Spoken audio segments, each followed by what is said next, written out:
everybody, and welcome to Sammy Scrolls, where I tell you all about some of the best books out there. In this episode I'm doing a book that I've really wanted to read for a long time, so let's talk about Anne Frank, The Diary of a Young Girl. Like most people, I read this book in high school, like very early high school, and this is actually the definitive edition. I read sort of the abridged version, I guess. So, for those of you that don't know, Anne Frank was a German young girl that was actually Jewish during World War II, so her and her family fled to Amsterdam and went into hiding. And while she was in hiding, she wrote in her diary all about the different things that happened in their hiding spot and her thoughts on all sorts of things, like herself and politics and war efforts and all sorts of things. She's 13, 14, 15 throughout the book, and some of the things she comes out with are phenomenal. But that's not my point yet. The point was that after the war, her father actually published her book, but out of respect for her, because it's not really a spoiler because it's a true story, but Anne actually didn't make it. She was taken to Auschwitz and then on to Bergen-Belsen, and she actually didn't survive. So her diary did, and her father, Otto Frank, was given her diary and the papers that she'd written on, and he decided to publish it, as were her wishes after the war. But because she does talk about delicate subjects, it was edited down so that it would be a more, conservative sort of version, because she talks about becoming a woman and her thoughts on sex and just the sort of topics that I suppose if I'd read it in high school, this version, it would really have not been appropriate. But that was published in 1947, and then I think it was 2002, don't quote me on that, but they actually published, I'm not sure if it's in its entirety, because there's various different sources that say the definitive edition is the definitive edition and there's nothing else, but other things are saying that there's still a few bits that have been taken out or changed, so I'm not sure. But this has a lot of the stuff that Otto Frank took out, so we actually get to see Anne's perspective on things that you normally wouldn't discuss with people that you don't know, and I hope that she would be okay with it. I think she probably would, because when she was writing it, she was very young and naive and learning, and you look back at it now, and I'm 24 reading a diary about someone that's 10 years my junior, and it's just funny. Some of the things she comes out with as she's discovering herself and her body and her emotions and how to interact with people around her as she matures, and that fight for respect when you're not quite a child, not quite an adult, and it's really relatable. It's actually kind of scary because a lot of the things Anne thinks and feels are very similar to stuff I was going through at her age. Thankfully I wasn't in the secret annex hiding from the Nazis, but she does have to mature very fast, and for other reasons I had to do the same thing. So she and I think we would have gotten along if we'd met. But it's fascinating because usually when you study history, World War II anyway, it's all about Hitler and the Nazis and America getting involved and all sorts of stuff. Whereas this is the side of history I actually enjoy most. Hearing survival accounts and about stories about people that were actually there, whether it be survivors or not really survivors, but the resistance almost, or soldiers, or any of that sort of thing. That's the side of history I like more, the personal side, because let's face it, all of the Nazis, not all, a lot, were just innocent German people that I hope that most of them didn't really believe what Hitler believed. Of course there were quite a few, but Hitler's youth, what chance did they stand? They were just children. A lot of the soldiers, they're not there fighting the war because they have beef with the enemy, they're there because the politicians have sent them. And with our side, that was good because we had to get rid of Hitler and take him down. He couldn't continue his reign of terror, it wasn't happening.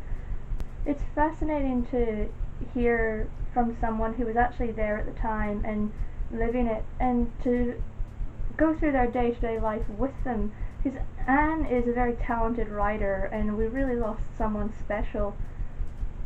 We lost lots of people that were special, like, but this is just one that you happen to find. But Anne has an amazing talent for putting you right in the annex and relating conversations as they happened and giving her feedback about them, and she really makes you feel like you're there. And when she's with Peter, her descriptions of like, is she falling in love, isn't she, and like, my heart fluttered with her. It's a phenomenal book, and I really think, I mean, for the young ones out there, this version wouldn't be suitable for you, which probably makes you want it more, but really there's some stuff that your parents should probably tell you, not Anne Frank. But if you're grown and you know stuff, and I don't know, you're not like going to be squeamish or anything. It's not all sex and stuff like that, don't get me wrong. It's just that is like, if I'd read this when I was a little girl, I would have been like, what? So yeah, but once you've gone through the change and everything, there's not much in here that's going to make you squeamish. It's really just, it makes her real and relatable, and you realise that because the way she speaks is quite mature for her age, you forget just how young she is until she starts talking about politics and how she doesn't quite get it, and all the adults are confused, and she's just like, I wish things would just end, and how she does talk about going through puberty and she doesn't understand what's happening, and it just makes it so real that she was just a baby, and the atrocities of war and the pain and suffering become more real and personal, because I mean, you grow to love her. You can't not do that. She's just such a sweetheart, and she tries her best, and it doesn't always work, but she tries. And then when her diary ends, like, when that happened, I actually just had to sit there. I was devastated, I was shaking, and I studied the Diary of Anne Frank before. I know a fair bit about World War II history, but I don't know, just look at her little face, like, and to think people took her and frightened her and caused her pain, like, ugh. It's one of those things that this can't be forgotten. What Anne had to live through, and so many millions of others had to live through and ultimately died because of, we can't forget. And there's a lot of things happening nowadays that are very reminiscent of this. So really, I'd love to give everyone in the world a copy of this if I could, and say, we don't want to go back to this. We don't want to create another Anne Frank.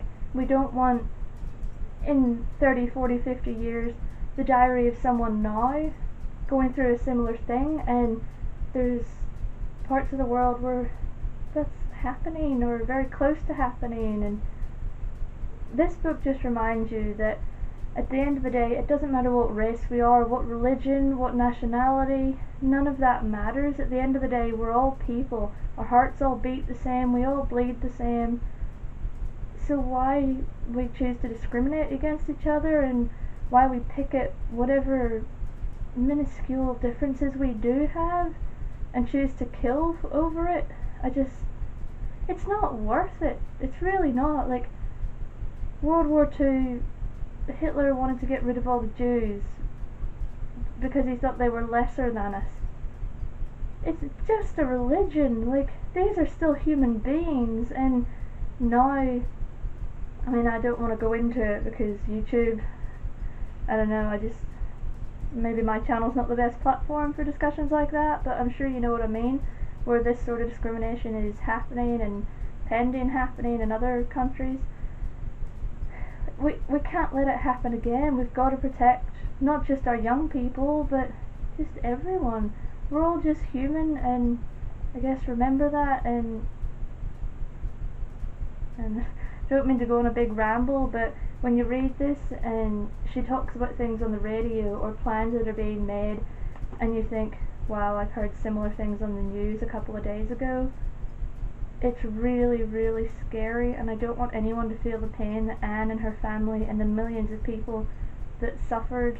I mean, it wasn't just Jews, there were Christians in there were homosexuals, Jehovah's Witnesses, Like, the list goes on. It wasn't just the Jews, and all these people were discriminated against for the stupidest reasons. I mean, people were even killed just because they tried to protect others. They didn't deserve that. There's nothing wrong with trying to protect someone, and their life was taken from them for it. It's insane.